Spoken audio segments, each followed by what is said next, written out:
May nagtanong po sa akin, pagkaraan po ng tribute natin, salamat po sa lahat ng mga dumalo sa tribute.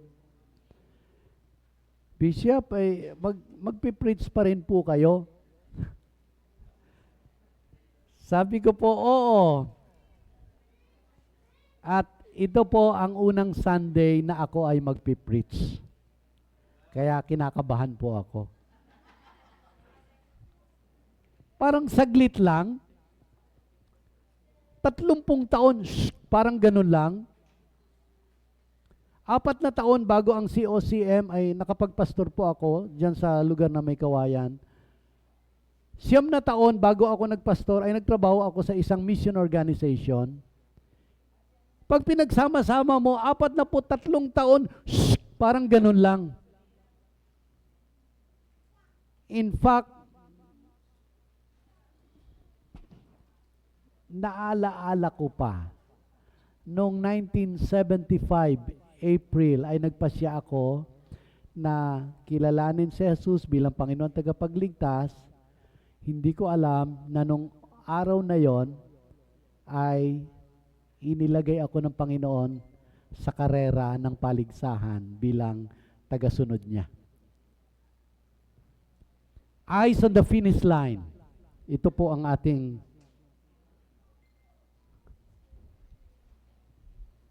meron no ba akong naiwan na clicker dyan? Pakiabot nga po, please. Hindi po nagsalita yung clicker na naiwan ko siya. I know, 20% discount na po kami, kaya intindihin nyo kami. Okay. So, kidding aside, marahil iniisip po nung iba na pagkaraan ng aking tribute, wala na. Pero alam nyo po, hanggat hindi po dumarating yung kagaya ng kay Charlie Kirk, kung nabasa po ninyo, yung pinatay na Christian, o kaya ay nag-second coming, hindi pa tayo dumarating sa ating finish line. Kaya tuloy pa rin ang pagtakbo natin. Ang mga talata pong ito ay magpapakita sa atin, sana matulungan tayo na muling manauli ang ating sigla at pagmamahal sa Diyos, kasi sa dinami-dami ng mga atraksyon na pwede nating bigyan ng pansin, ay ninanakaw nito ang ating atensyon galing sa Diyos papunta sa mga bagay na pansamantala. Lalo na yung mga nakikita natin sa pamagitan ng ating mga literal na mata.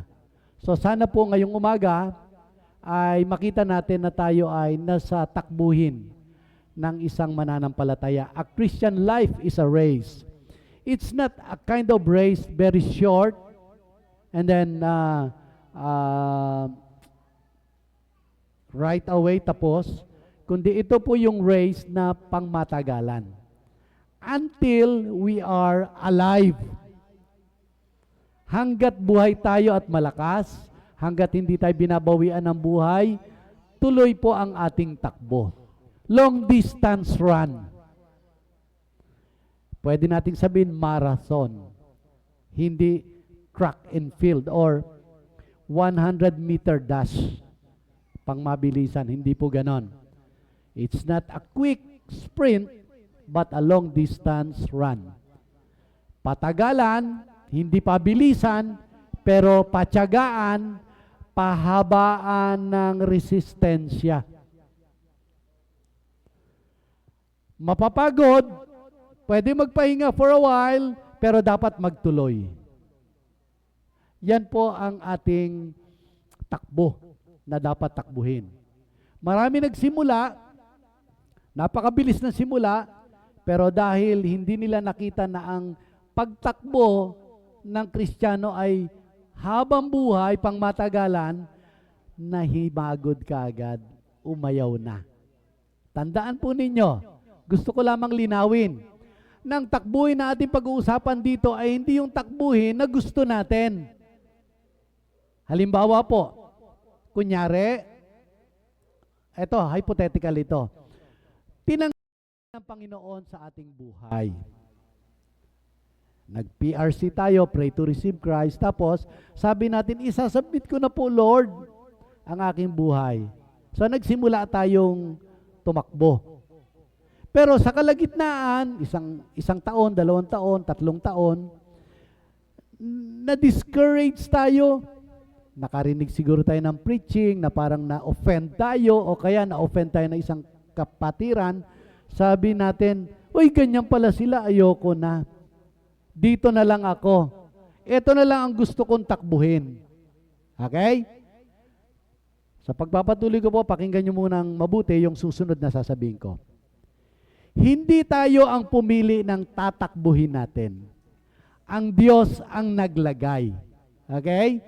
Pagkaraan na nag-submit tayo kay Lord, nilagay sa ating unahan ang takbuhin.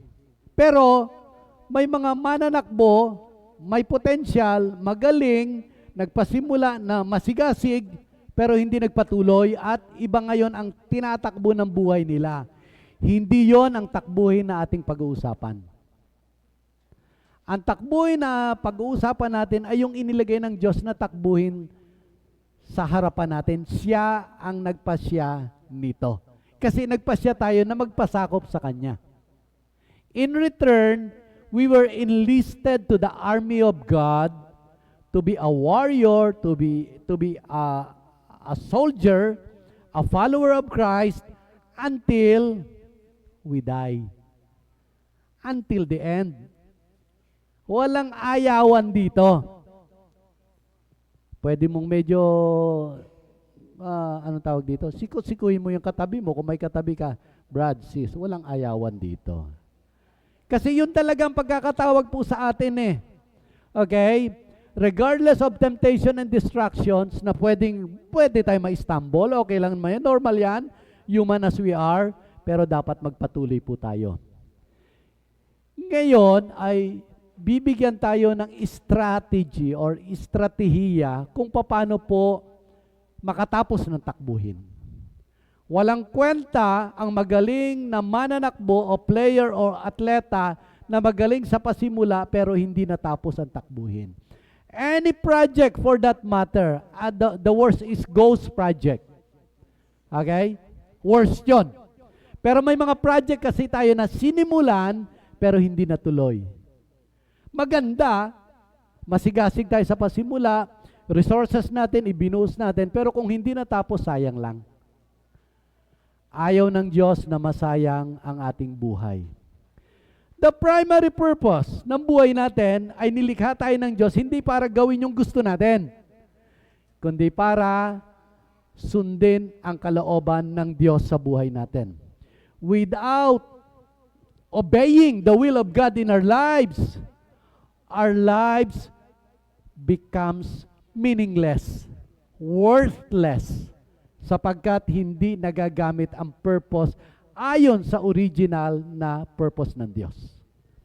And the highest, the best purpose of God in our lives is to worship Him. Yun po yun. If we are doing right now, sa sarili nating gusto, ito kasi ang okay sa akin, ito kasi ang medyo konbinyente sa akin, komportable ako rito, this is my way, at hindi yan way ng Lord, you are walking, doing your journey, becoming worthless yung buhay natin. So pag-isipan po natin yon. Kaya habang nagsasalita po ako, pag-isipan ninyo, ano ba pinagagagawa ko ngayon? Ano ba ang aking direksyon ng buhay? Tatakas ba ako sa Diyos kagaya ni Jonah? Tutuloy ako kagaya ni Daniel na kahit may panganib, tutuloy ako dahil isusustain ako ng Diyos. Yan dapat ang ating ano. So ang una po ay ang mga tinatawag nating mga witnesses, saksi na nauna sa atin. Hanggang sa mga oras na ito, mula kagabi na natulog tayo hanggang pagising na, hanggang ngayong oras na ito, ang mga saksi na ito ay nadagdagan. Mga namatay na, mga nauna sa atin na naglingkod, pero inabutan sila ng kamatayan na tuloy-tuloy na tumatakbo sa Diyos. Okay? Ngayon, sabi po rito, Therefore, since we also have such a great cloud of witnesses surrounding us, ibig sabihin, ano ba ang chapter na nauna bago ang chapter 12 ng Hebrew? Anong chapter? Ang galing nyo sa mata. Chapter 11. Hall of Fame. Heroes of Faith. Isa-isa po yan. Inisa-isa. Abraham, Jacob, David, Jephthah, Samson, at marami pang iba. Jose. So, makikita po natin, wala na sila, pero yung buhay nila na isulat para balik-balikan natin. At sila po ay mga, pwede natin sabing, modelo. Model, pwedeng pamarisan. At makikita po natin dyan, dahil tayo ay naliligid ng maraming mga tao na nagtapos hanggang sa sila ay bawian ng buhay, ito yung mga nag-i-encourage. Pwede pala. Pwede palang makapagpatuloy kahit na anong hirap. Can you imagine Job? Kung kayo po ay pamilyar sa istorya ni Job, at iisipin natin na yung kanyang pagsubok na dinaanan ng sunod-sunod sa isang iglap ay nawala, parang sabihin, kaya ko ba yon kung ako yon?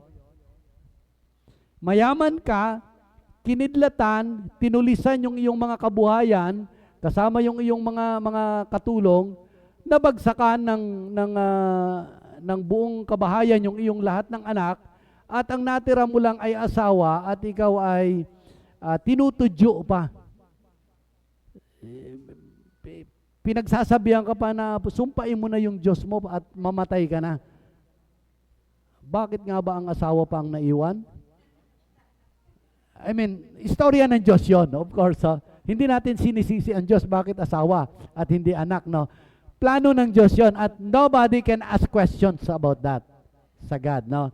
Pero hindi ko sinasabing, sana iba na lang, hindi. Alam ng Diyos kung anong pinakamainam sa atin, okay? Ako ay nagtatanong lang sapagkat tanong yan ng isang limitadong tao. Ini-encourage po tayo na yung mga ito ay maraming iba't ibang karanasan. Iba-iba. Ang iba ay nanalangin, sumuong sa pugon, 7 times ang init, hindi namatay. Ang iba ay inihulog sa kulungan ng mga leon, tinikom ng Diyos ang bibig, hindi namatay. Pero may mga iba na pinugutan ng ulo, matalim ang espada, putol ang leeg. So hindi pare-pareho. Iba-iba ang lakbayin nila.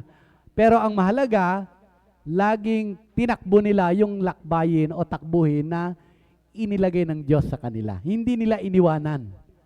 At sila po yon. They are the witnesses, sabi rito, not passive spectators but active testifiers. Their lives give testimony that enduring faith is possible. Pwede pala yan. Hindi yung ayawan. Hindi man po sila perpekto, pero ang kanilang buhay ay may katapatan. Si Abraham, nagduda sa pangako ng Diyos. Bakit? Kasi biruin mo, 100 taon ay manganganak ka pa ba niyan? 90 years old si Sarah, magbubuntis pa ba naman yan? Paano magpapadede yan? Humanly speaking, it seems impossible. Pero tinugon ng Diyos. Ang Diyos hindi pwede magsinungaling. Palakpakan nga po natin ang Lord. Hindi pwedeng magsinungaling ang Diyos. Dapat ikondisyon natin ang ating sarili. When we are dealing with God, God is faithful and honest. Hindi siya kagaya ng mga taong nangako sa atin. Wag. Wag natin iparis ang Diyos sa ganon. Sarah, nung sinabi manganganak ka, magbubuntis mo ba ako 90 anyos? No. Pagtawanan natin ng Diyos, pero sa bandang huli, Kanya ang huling halakhak. Moises, ayaw niya nga, natatakot siya, pero alam nyo, kahit ayaw natin, kapag ginusto ng Diyos, wala po tayong magagawa. Naalala nyo po, si Jonas, tinawag, tatakas ka pa ha, o, padadalang kita ng bagyo. O, palabunutan tayo. O si Jonas ang nakabunot ng pinakamaiksi siguro. Okay? Ano gagawin nyo sa akin? O, ihulog nyo ako sa dagat. Wag, hindi, ihulog nyo. O, magpapadala ng kahit ayaw natin, kapag ginusto ng Diyos, talagang magbe-bend tayo pagdating ng panahon. Saul, numero 1 persecutor ng Panginoon, ng mga tagasunod. Galit siya sa pag-aakalang yun ng tama, pero tinuwid siya ng Diyos. At siya ang naging tagapagdala ng mabuting balita sa mga hintil. Naging Pablo ang pangalan. Ayaw niya nun, pero tinagpo siya ng Panginoon daan papuntang Damascus at nakilala niya kung sino yung kanyang inuusig. Tayo, patuloy ba nating tinatanggihan yung takbuhin na inilalagay ng Diyos sa ating unahan? Huwag. Alam ko may takot ka. Amen ba? Alam ko may doubt ka. Amen? Humanly speaking, human as we are, totoo yun. Meron kang limitations. Amen? Meron kang hindi kayang gawin. Amen? Pero may Diyos ka na kayang gawin ang lahat. At kaya niyang kumilos sa iyo na limitado in unlimited ways. Sa isang paraan na hindi mo maubos maisip na kaya palang mangyari yon sa isang wasak na pamilya, kayang buuin ng Diyos. Sa isang tao na ang buhay ay wala ng kwenta pero nagkaroon ngayon ng kwenta dahil ipinagamit sa Diyos. See? So, lahat tayo may kanyang kapintasan at yan ang mga katangian ng mga naunang patriarka sa atin. Pero ginamit sila ng Diyos. Everything is possible. Even the impossible things become possible with God. Therefore, mahalaga talaga na nire-remind tayo ng Biblia. Hindi lang Facebook lagi ang basa natin, kundi God's book din. Bible.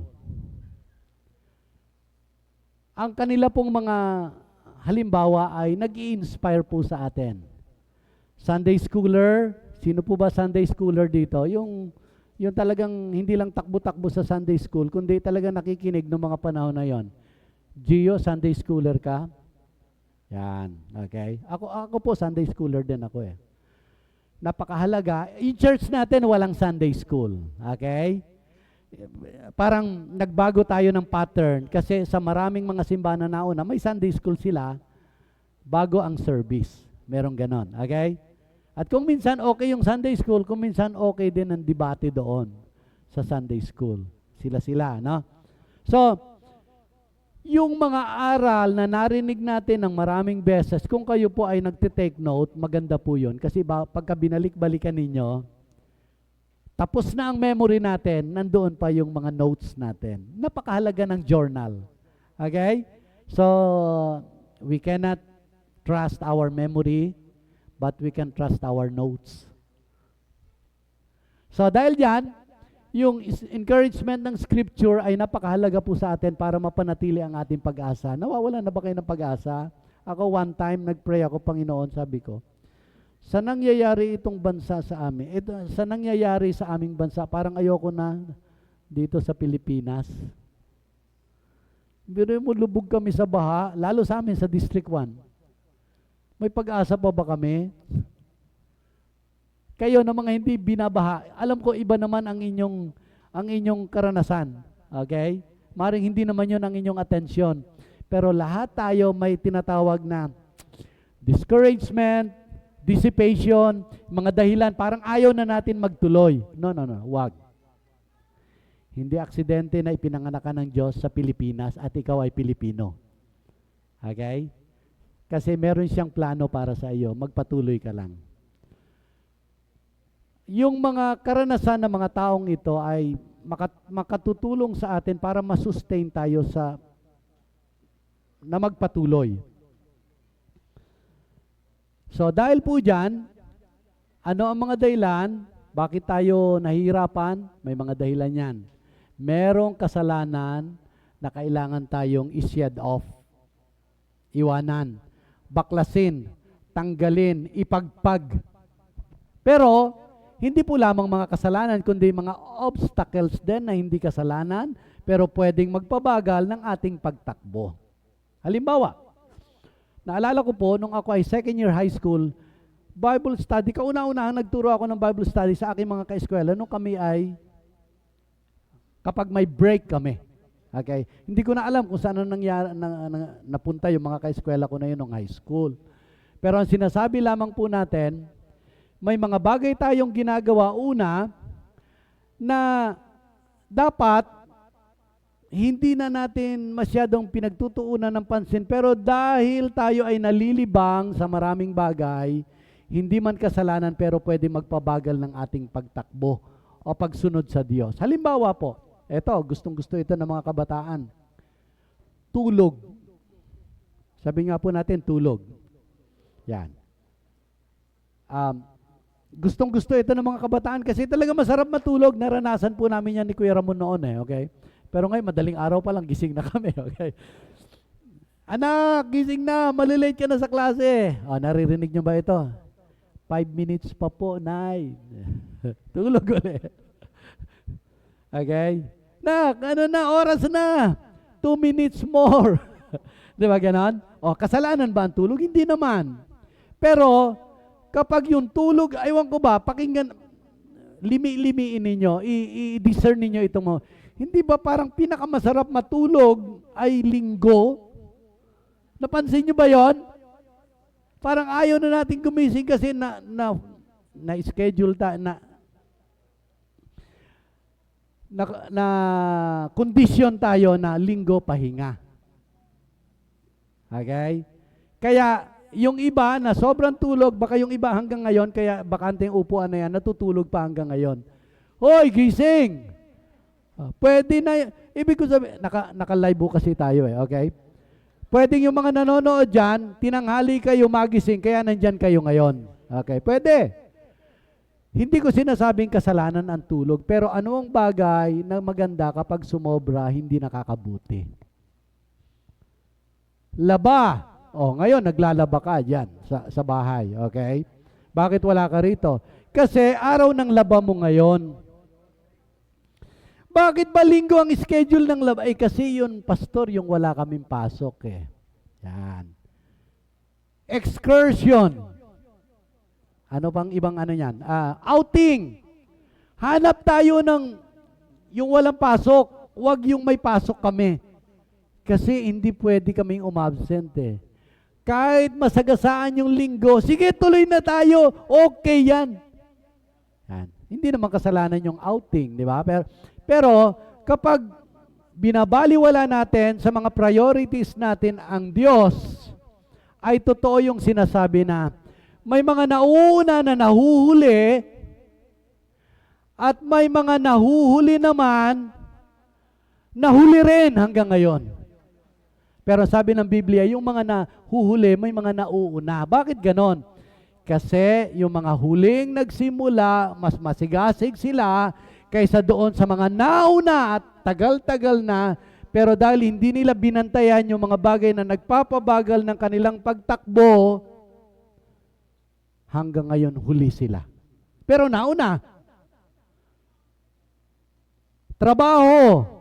Sino ba ang ayaw ng trabaho? Bebs, di ba? Mahalaga ang trabaho, tama? Pag nagtapos ka ng Phoebias, Dani, magtatrabaho ka talaga. Okay? Hindi ka pe-pensionan ni mami mo. Okay? Lahat tayo kailangan natin ng trabaho. Tama? Nagpe-pray nga tayo para magkaroon tayo ng trabaho Pakinggan mo ito. Kapag ang trabaho mo ay wala kang intensyon, pero dahil yun ang requirement, okay?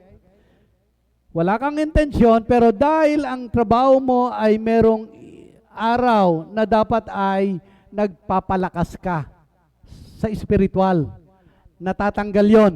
Okay? Overtime, linggo, yung mga may gawain, may mga trainings, wala ka doon. Kasi mahalaga ang trabaho dahil upa ng bahay, gatas ng bata at iba pa. Okay? Hindi masama ang trabaho. Pero, please discern this. Kapag ang trabaho natin, sinusupply ang ating need, okay yan, pero dahan-dahang naglalayo sa atin at nabubura yung ating commitment sa Lord, gusto kong sabihin sa iyo ngayon pa lang, maski kayo nasa bahay, hindi yan gusto ng Diyos. Hindi gusto ng Diyos yan. Kung ikaw ngayon, total, nag-tribute na ako okay?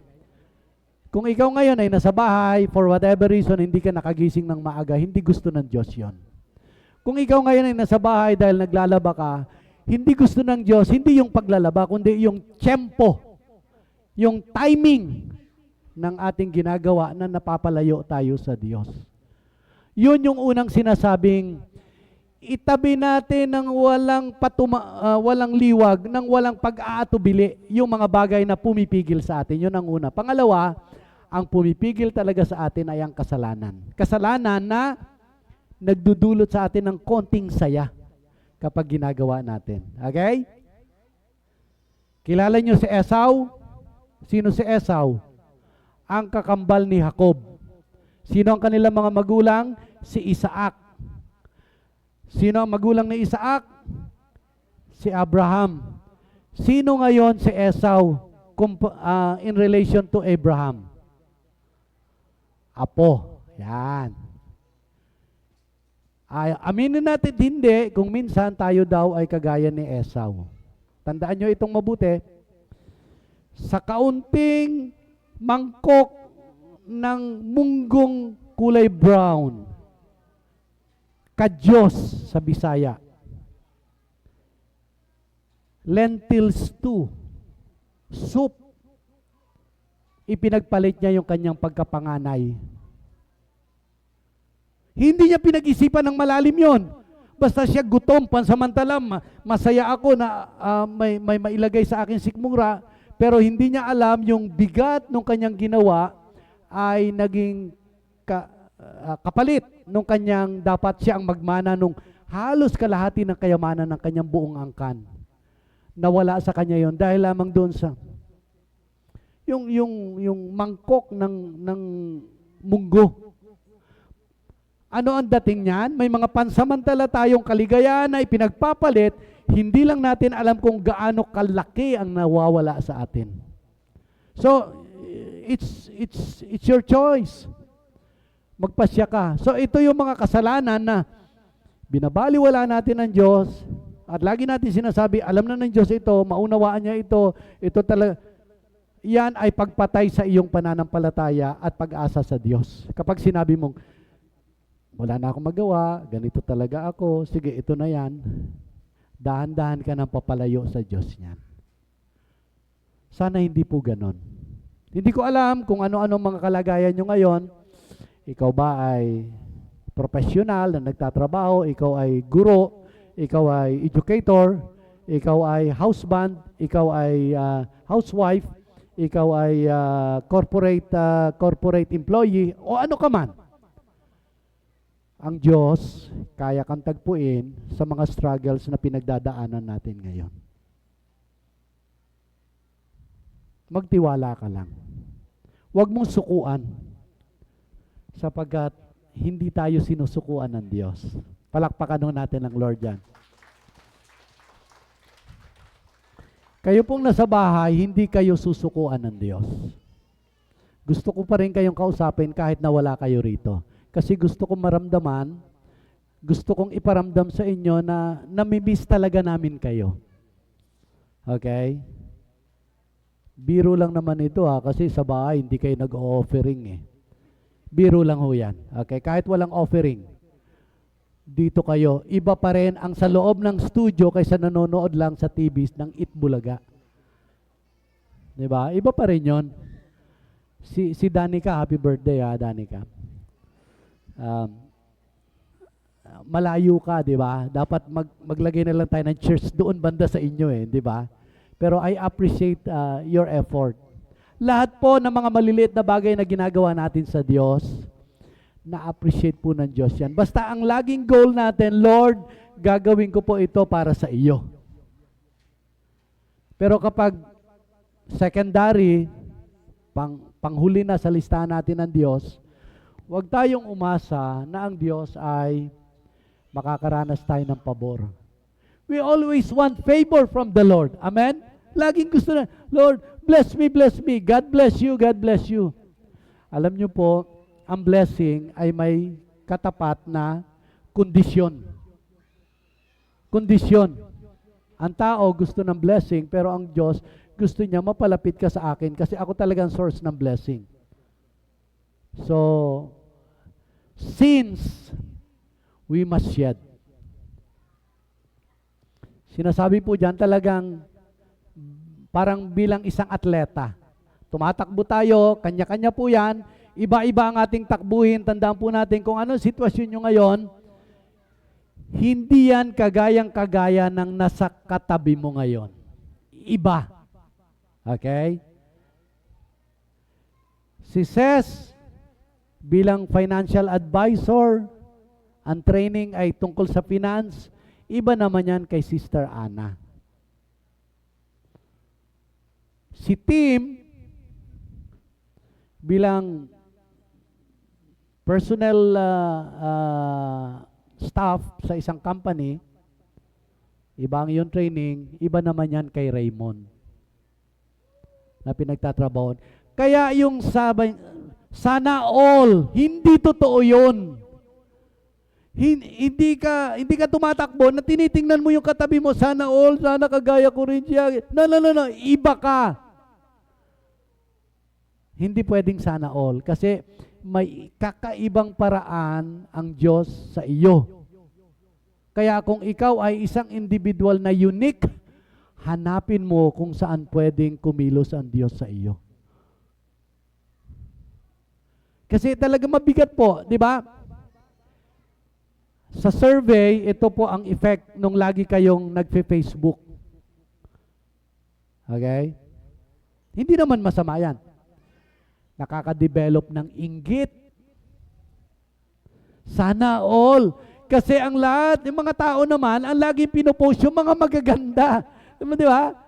May award ako, meron akong promotion, pero yung madilim na mga karanasan nila sa behind the scene, bakit hindi na ano? Wala namang intention siguro mag-inggit, di ba?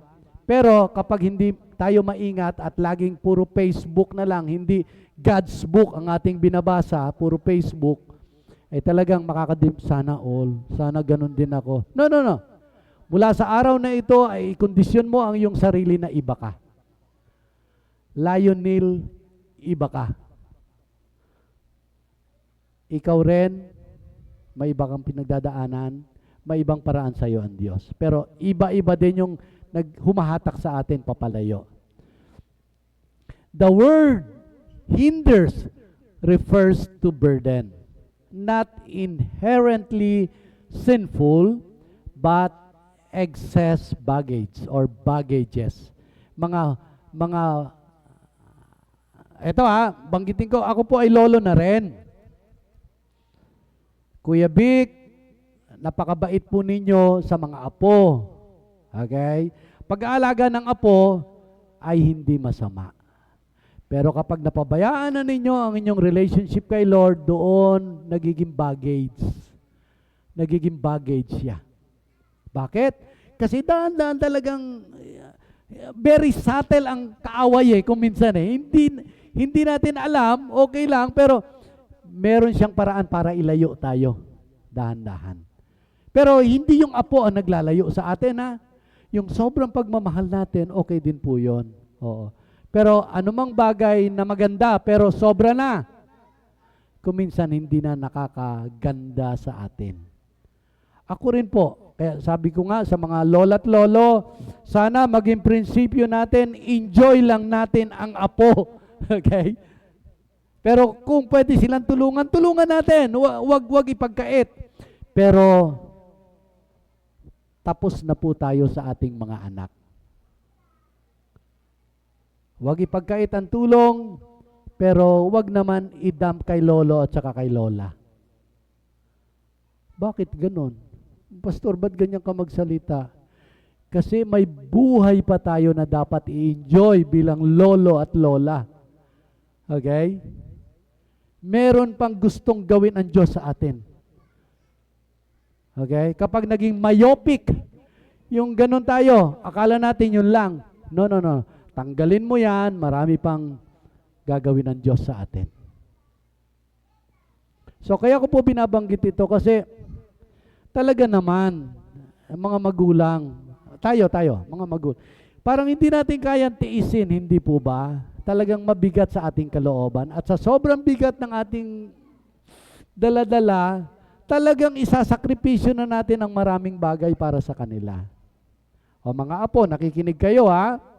Sana maalala ninyo yung mga sakripisyo ng lola at lolo ninyo, ng mga magulang ninyo pagdating ng panahon. Kasi, kapag pinagsabihan kayo ng tama, sundin ninyo bilang utang na loob sa kanilang ginagawa sa inyo. Magulang man yan o lolo. Ha? So, ba't ko nabanggit yan? Kasi, sa sobrang pagmamahal, hindi na pagmamahal yon sa totoo lang. Kung i-define mo ang Diyos, nagmamahal, pero siya rin ay may justice. Kaya hindi nila maintindihan, ba't ganun? Kung mahal tayo ng Diyos, ba't tayo pinaparusahan? Hindi. Tayo ang may gawa niyan, kaya ganyan ang ating buhay. Dahil lumayo tayo sa Diyos. Mga baggages, nadidistract tayo sa maraming bagay, at the end of the day, kapag tinignan natin, what happened to my day today? Ay parang wala lang. Then yung pala, naubos ang ating oras sa maraming maliliit na bagay, na hindi naman importante.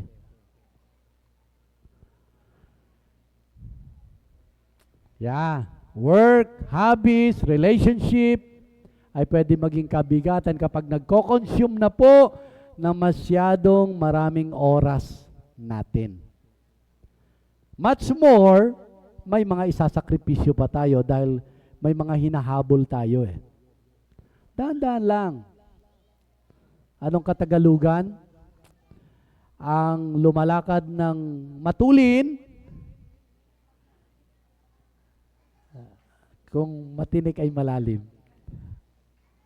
Huwag niyo pong isipin na ang lumalakad ng matulin ay siraan tiyan. Nagmamadaling umuwi. Hindi ho yan. Okay? So,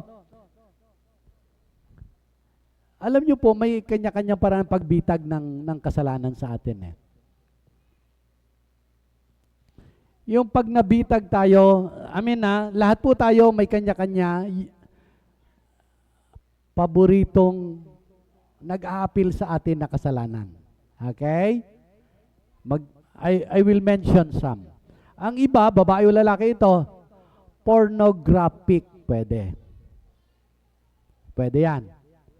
Ang iba ay, siyempre, tulog din. Pwede rin yan. Nagiging kasalanan na yan kapag wala na sa lugar. Ang hirap kaya matulog nang hindi ka inaantok. Hindi po ba? Sakit sa katawan yan. Okay? May mga bagay na bandang huli ay nagiging silo sa atin nang hindi tayo aware. At itong binabanggit po rito, yung so easily entangles us, ang larawan po nito parang nakapulupot sa ating paa, kaya sa ating pagtakbo ang bigat. Iba naman yung iba na naglalagay ng pabigat dito, yung habang tumatakbo, iba naman yon. Talagang sinasadya yon. Pero kung hindi ka aware na sa iyong pagtakbo, ay may mga pabigat na hindi mo pinapansin, mabagal ka. Kaya siguro may mga iba na nahuli pero naunahan ka pa. Ito ang history po ng race, yung track and field. Sa original at pasimula ng pagtakbo, ang mga runners noon sa Greece ay hubot-hubad para magaan. Okay? Can you imagine? Yun talaga, race nila yun eh. Okay? Ang finish line doon sa malaking estatwa ni Diana. So anong gustong iparating dito? Kapag tumatakbo, lahat ng mga kabigatan, mga hanggat maari ay walang pabigat.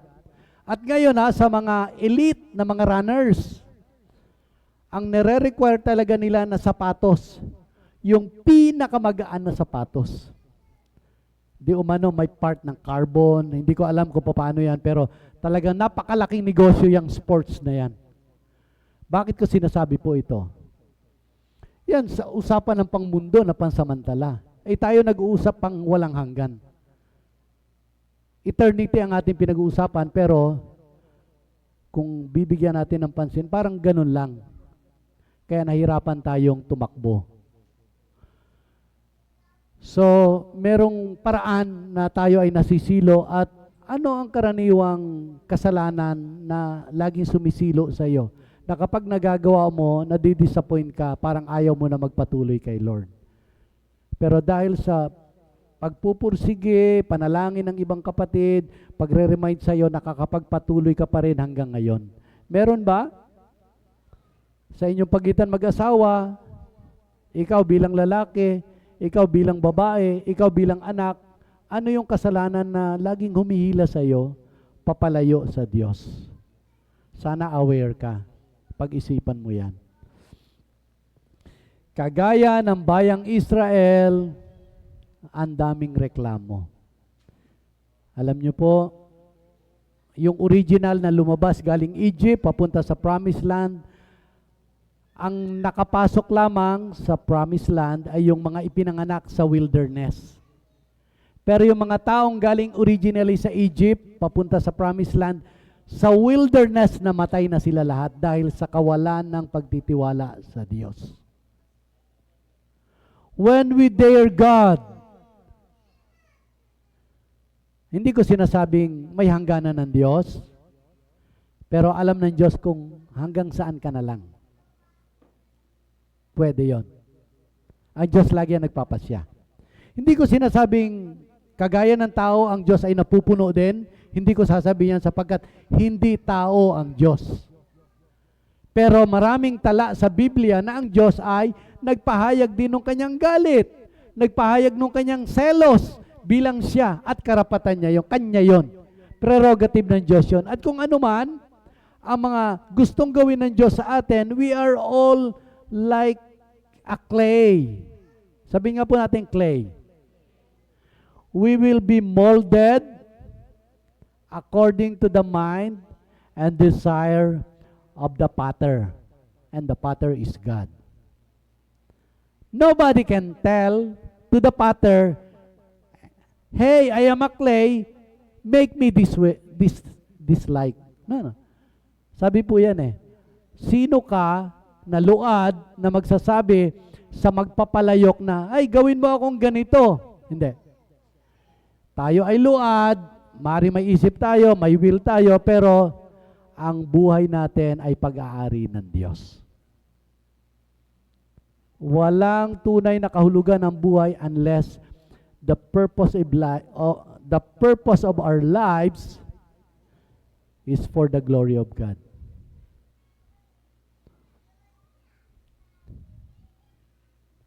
Throw off.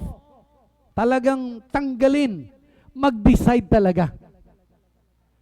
Hindi pwedeng bukas na lang. Mag-decide ka na ngayon. Struggle, hindi po ba? Ito, tingnan nyo pong mabuti. Ang mga bata kapag bakasyon, tulog to the max. Di ba? Pero pagkapasukan na, kailangan mo nang simulang gumising na kayo kasi nasanay na di ba? Ang hirap na gisingin. Pero kapag nagising na uli at tuloy-tuloy na uli ang schedule ng pasukan, sanay na uling gumising. Napansin nyo ba yan? Ganun din. Dati, to the max ang tulog mo nung wala ka pang work. Ngayon, may work ka na. Kailangan kang gumising ng maaga dahil sa Makati ka pa nagwo-work. So, kailangan lang tawiran ang struggle. Yung may point daw po sa ating atmosphere na kapag tayo ay naririto sa gravity ng mundo, sa pagitan ng gravity ng mundo at doon sa wala ng gravity, ay hirap na hirap daw yung rocket na makalusot. Pero pag nalusutan na raw yon, parang nakalutang na raw yung racket. Yan. May ganun tayo mga struggles. Ako, may dinaan ng ganung struggles. Pero nung dinisiplina ko ang sarili ko, pinagtiyagaan ko sa tulong at biyaya ng Diyos, inayawan ko talaga, itinakwil ko talaga, tinulungan ako ng Diyos na magtagumpay. At hindi ko nga po alam na ako ay magiging manggagawa sa mahabang panahon. Awa lamang po ng Diyos yan. Until now, hindi pa naman din po ako tapos eh. Kahit na ba may tribute ako, iniisip nyo ba na ako'y nakatomba-tomba na lang? Hindi ho, kolong-kolong. Nakatomba-tomba na lang at hinihintay ko na lang ang pagbabalik ni Lord o kaya yung kamatayan ko. No. Hindi po. Kaya sabi ko, Pastor Ja, gusto ko pa rin po tumulong. Pero you give the shot kung dito ako, pwede ako sa tingin ko, meron akong kakayahan dito, matutulungan kita sa ganito, tuloy pa rin. Kaya, baka naman, gusto niyo magpakape. Available ho ako. Yan. Sabihin niyo lang ho, para hindi naman magbuhol-buhol schedule nila sa akin. What I am saying is this. Nag-retire ka na. Tapos ka na ba? Kwento lang naman ito, pero may nakita akong isang manggagawa. Pastor, sabihin na natin. Malakas pa siya. Ibinigay niya ang pagpapastor sa isang kabataan. Siya, feeling retired. Hanggang mamatay, nakaupo lang siya. Nanonood sa mga dumadaan. Malungkot naman yon. Hindi yun ang plano ng Diyos. Kaya, Ate Tess, habang alive and kicking, di ba? Sister Lilia, alive and kicking. Kay Lord tayo, magtuloy-tuloy. Amen o ba? Walang senior dito, mabagal lang. Dahan-dahan lang kasi medyo malutong ng ating mga buto eh, okay? Pero kayo mga kabataan, 20 years, 30 years, saglit lang yan. If you will not be wise enough to make bright and good, excellent decisions, you will regret many things. Ask God to help you and to give you wisdom what is the right thing to do. You cannot run well while trying to cling to sin. The call is so radical. Immediate removal. What is it? It's up to you. Alam nyo po yun eh. Okay? We need perseverance, endurance, patience to continue to the race. The stamina we must show. Sa bandang huli, sabi nga doon eh, di ba para wag tayong manlupaypay, talagang tinapos ni Jesus ang project niya sa krus. May mga projects tayo sa buhay na hindi natutuloy, di ba? Sayang ang resources. Hindi kasi, pero maganda. Kaya lang, nakadaan tayo kasi sa mga struggles na parang, ayaw na natin ito. Ito ano yan eh, sakit, ako. Sakit yan ng mga melancholy. Magaling sa ideya, pero kapag in-implement na at nakatagpo ng hirap na. Hirap po ako doon eh, talaga. Kaya ako, kung ako ang tatanungin, kung natapos ko po yung mahigit 40 taon na sinasabi kong di umano parang paglilingkod sa Diyos, ang lahat naman po nun, biyaya eh. Hindi ko nga kaya yun eh. Biyaya yun eh. Laging may laan na biyaya ang Diyos sa bawat isa. Alamin mo yan. Dapat mong maunawaan yan. Hindi espesyal si pastor, si kaibigan mo, o sino man, na mayroon siyang sapat na biyaya o grace kumpara sa iyo. Pare-pareho po yan. Ang kailangan lang natin ay hingin. Lord, have mercy on me. At dahil po dyan, ay kailangan talagang magtiyaga tayo. Kasi hindi pa po tapos ang takbuhin eh. Ang Diyos ay meron pang gagawin sa bawat isa sa atin. Ako, alam ko may marami pang gagawin ng Diyos sa akin. Naniniwala po ako dyan. At hindi tayo pwedeng magbago ng takbuhin. Kung ako nagpasya ako bilang maging manggagawa ng Panginoon at kayo naman ay magpasya bilang isang educator at yan ang sa tingin ninyo diyan kayo dadali ng Diyos, go for it. Basta maliwanag lang na yan ang gusto ng Diyos. Kaya sa pagtakbo po natin, sa palagay ko, wala yatang kurso, walang bukasyon, walang propesyon na madali. Lahat merong agony. Tama ho ba? Sabi nung isang presidente ng US, the root of education is bitter. Ang hirap nga nag-aral ka at marami kang pinasa mga requirements, but the fruit of it is sweet. Yan. Kaya ako nabanggit yan, pakinggan nyo ako mga nanay. Nung kayo ay nagdadalang tao, hirap na hirap kayo, pero nung kayo ay nagli-labor, agon. Yung salitang agony, agonosoma, yung parang nagli-labor. Nung makita nyo yung panganay nyo, nanlaki ang mata nyo, tuwan-tuwa kayo. Hindi ho ba, Ate Tess? Nung pagkapanganak ng panganay ninyo, kamukha nyo pa, tuwan-tuwa kayo at nalimutan nyo na yung yan. Natulog na kayo na. Okay? When we begin to see the fruit of our endurance and our patience and perseverance, we will feel the joy and then additional strength yan para magpatuloy. Pero mo ako, wala naman akong ipinagyayabang na ganito, pero na-bless sila sa akin. Nagawa ko ba yon? Yan. So, meron laging struggles. Meron laging agony sa bawat pagtakbo. Walang pagtakbo na walang agony. Walang naging champion maski si Alex Iyala. Hindi siya nag-champion sa larangan ng tennis na nakuha niya noon nang hindi siya nag-agonize. Talagang merong struggle. Ano ang ibon na pinakamataas lumipad? Eagle. Nagkakaisa tayo dyan. But we need to see this.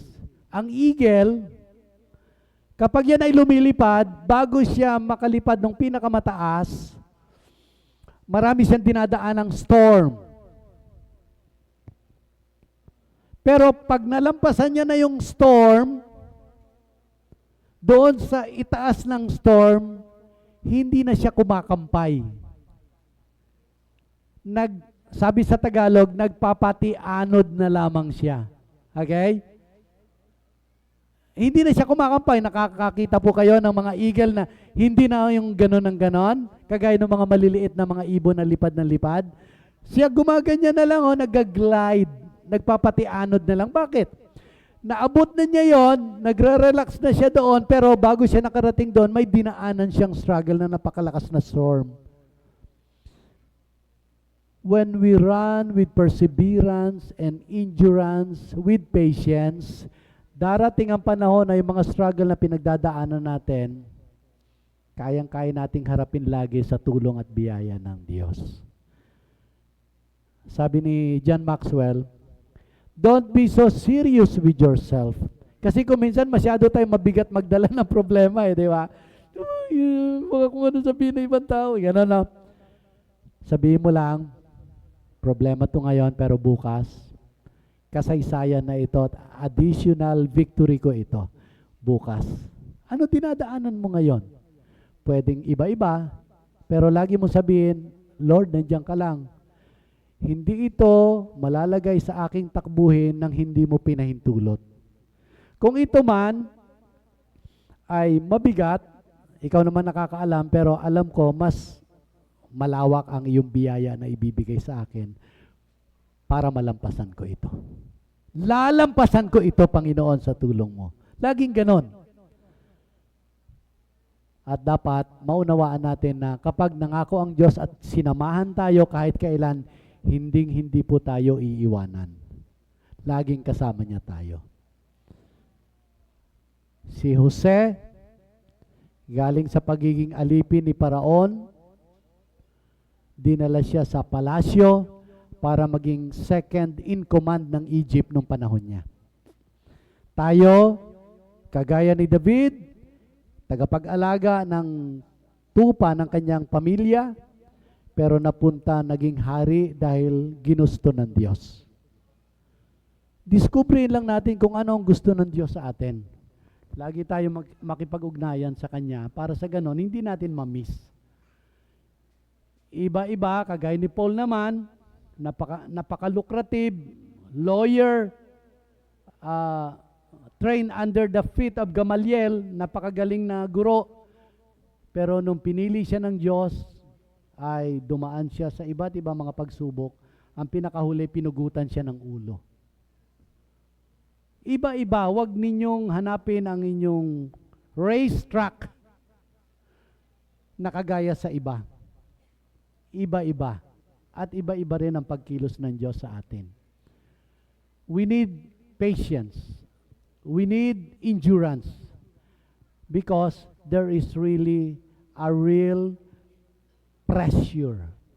May pressure talaga. Trial test our faith, producing perseverance that matures us. Nakakakita po ba kayo ng mga taong kahit na maraming problema, parang relax lang ang dating? Tingnan nyo po yung mga katabi nyo, yan yon. Okay? Yan yon. Okay? So, nagtataka ka ba bakit ganyan siya? Ang galing magdala. Tanungin mo siya mamaya pagkatapos ng ating service. Posibleng yung taong yan ay nag-grow na ng husto. Kaya ka pala ganyan. Yan. And the Lord is not finished with us yet. Hindi pa tapos ang Diyos. There's something more. Kung excited ka, let's run the race together. It's not a passive resignation, but sabi niya, active steadfastness, pressing on when the heart grows weary. Parang, ayoko na. Yan ganun, di ba? Tapos magbe-breakdown, no. Ganun ba kung minsan? May mga ganun tayong karanasan? Opo, may mga ganun talaga. Pero, tandaan mo, ngayon ay gabi, pusikit ng karimlan, bukas, sisikat naman ang araw. Lagi may pangako ang Diyos. Pwede mong palakpakan natin ang Lord. Is your heart grow weary? Sabi ni Jesus, come to me, all you who are heavily laden and laboring in your struggles.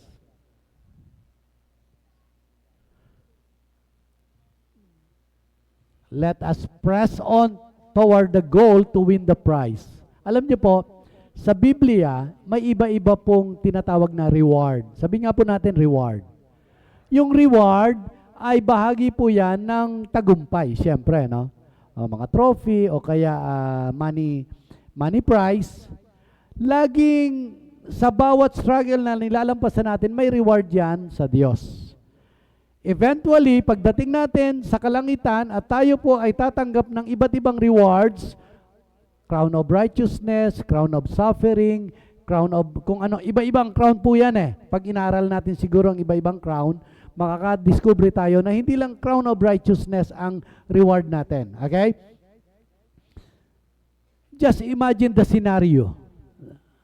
Lahat, naroon na tayo sa langit. Sabi niya, when we all go to heaven, what a joy of rejoicing that will be. When the roll is called up yonder, I'll be there and say, I'm present. Okay? Say, when the roll is called up yonder, when the roll is called up yonder, when the roll is called up yonder. Ano sabi? Naroon ako at tutugon agad. Yan. Kung talagang sigurado kayo papunta sa kalangitan ang inyong biyahe, hindi nyo ba na-imagine na may rewarding ceremony doon? Awarding ceremony rather? Nakikita mo ba ang iyong sarili na pinapalakpakan ka ng laksa-laksang anghel at iba-ibang mga tribo at wika na sinasabing, the faithful one, Lydia, pasyon. Yan. Tatanggapin natin ng reward. Lilingon tayo, halos hindi natin makita yung mga mukha pero tuwan-tuwa sila. Pero doon sa sulok, kung gaano mang kalawak ang langit, ay may isang individual na nagmumukmok. Christian siya. Nakapasok sa langit. Pero hindi niya inalintana yung paglilingkod sa Diyos nung siya ay nabubuhay. Nagmumukmok siya doon kasi alam na alam niya wala siyang reward. Hindi ikaw yan. Tama po ba? Hindi ikaw yan.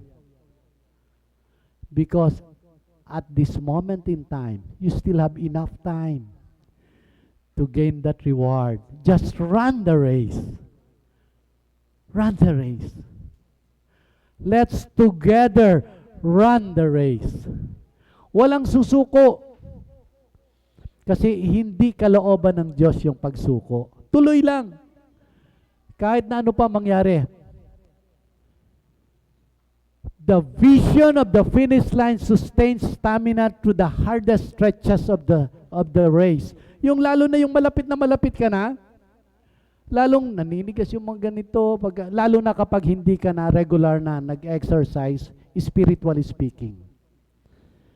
Parang ang quiet time sa'yo, parang hirap na, struggle na, parang dati okay na okay ako, parang ngayon parang hirap ako. Hirap ako makabuo ng 1 linggong quiet time. Ba't ganon? Oy, maganda, at least na-realize mo. Parang hirap ako makabuo ng 1 buwan na puro worship. Laging may problema. Bakit kaya? Yan. So, medyo kailangan mong makipaglaban dyan. The Savior we must see. Yes. Hebrews chapter 11, heroes of faith, different people. Abraham, Sarah, Jacob, David, Jephthah, Samson, Deborah, at marami pang iba. All of them may mga flaws. Marami silang mga kapintasan. But there is that one na witness, na perfect model, and He is Jesus. Looking only at Jesus, the originator and perfecter of the faith, who for the joy set before Him endured the cross, despising the shame, and has sat down at the right hand of the throne of God. For consider Him who has endured such hostility by sinners against Himself, so that, what? You will not grow weary and lose heart. Ito, para mas personal. Mas personal. Just imagine, Jesus is still right now hanging at the cross. Imagine, okay? And then, while He's still hanging at the cross, you just imagine na nagre-retain siya doon sa cross because He is thinking of you. Thinking of me. Hindi niya isinuko sapagkat iniisip niya si Ces, iniisip niya si Ramon, iniisip niya si Edgar, iniisip niya si Renz. Make it personal. Kaya nakahang si Jesus doon sa krus kasi iniisip niya ako. Huwag ako mag-grow weary, huwag ako mag-lose heart. Tama ba yan, Jonathan? Yes. Kapag nananamlay ka na, kapag gusto mo nang sumuko, isipin mo na ikaw ang iniisip ni Jesus nung siya ay nakabayubay sa krus. Ikaw talaga yon. Para maramdaman mo ang personal na touch ng ginawa ni Jesus para sa iyo. Because He is the perfect example ng ating pananampalataya. Kasi siya ay nagpasimula, tinapos niya. Tayo maraming pasimula pero hindi natin tinapos. Pero wag na wag itong race na ito na hindi natin tatapusin. Because this is the most important race in our life. Wala nang ibang race na gusto ang Diyos. Ito yung race na gusto niya. Tapusin po natin ito. Kagaya ng ating modelong si Kristo. Huwag panghinaan ng loob. Tuloy lang. Kung ano yung pwede pa nating stamina na natitira, gagamitin ko ito para kay Lord. Kaya nga laging tanong, ang daming nag-tribute ka na, Pastor, ano pang gagawin mo sa... Hindi, magtutuloy pa ako. Kung dadaling kami sa ibang lugar, baka mag-church planting pa kami ni Ate Yoli. Alam nyo po, hindi ko napasalamatan yung asawa ko na yan eh. Pero isa sa blessing sa akin yan. Yung magandang babae na yan na nasa likod. Tingnan nyo. Okay? Kung hindi o dahil sa kanya, baka iba rin ang aking tahak ng paglilingkod. Kasi talagang ano yan eh, deboto yan eh. Deboto kay Lord. Yan.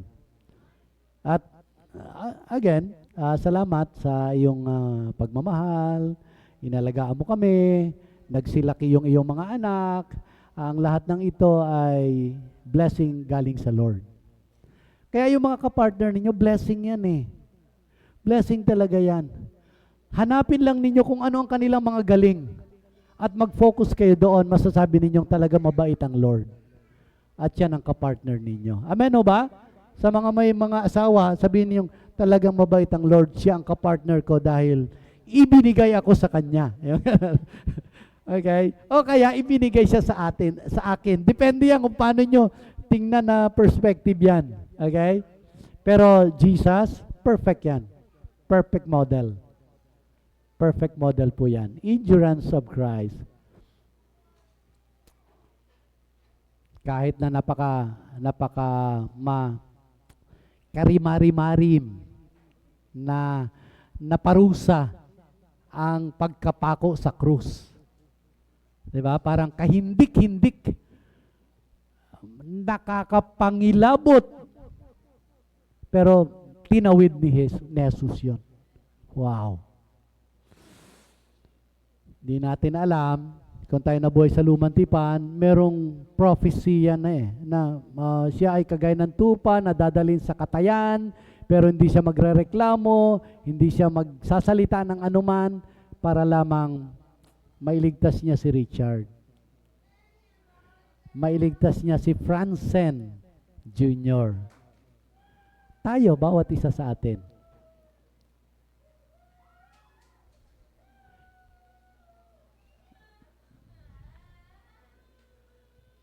Paki-calculate, pakitimbang-timbang po kung sakaling tinutokso kayo ng kaaway na wag na magpatuloy, pakitimbang-timbang po kung gaanong hirap ang dinaanan ni Kristo para mai-offer sa atin ang buhay na walang hanggan. Higit pa dyan, yung tayo ay makapaglingkod sa kanyang kaharian.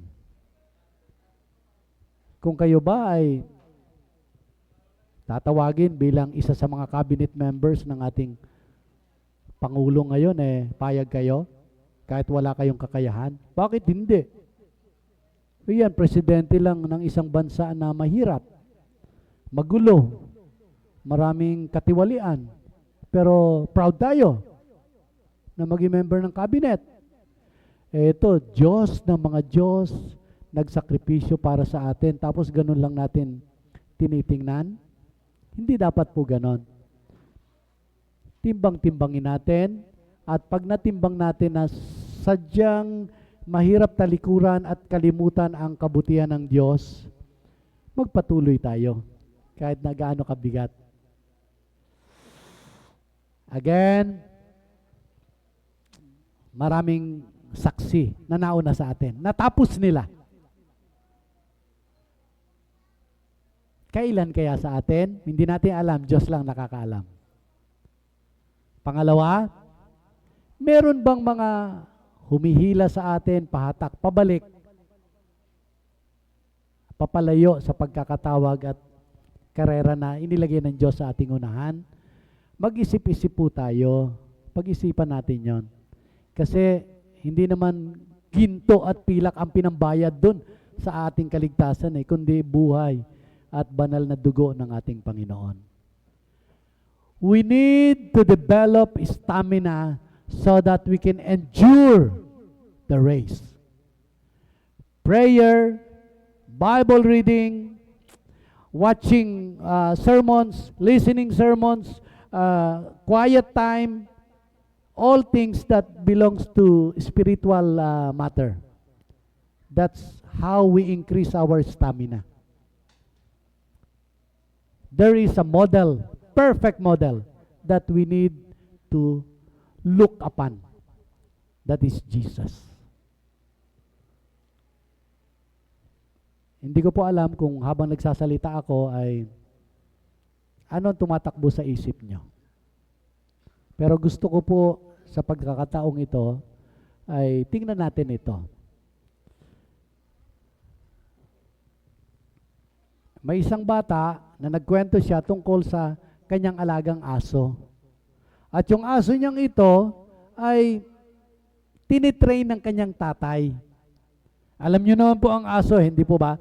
Kapag binigyan niyo ng pagkain, sunggab ka agad yan. Siyempre, no? Pero ang gusto ng tatay, ma-develop ang patience at saka endurance, patience and self-control sa aso.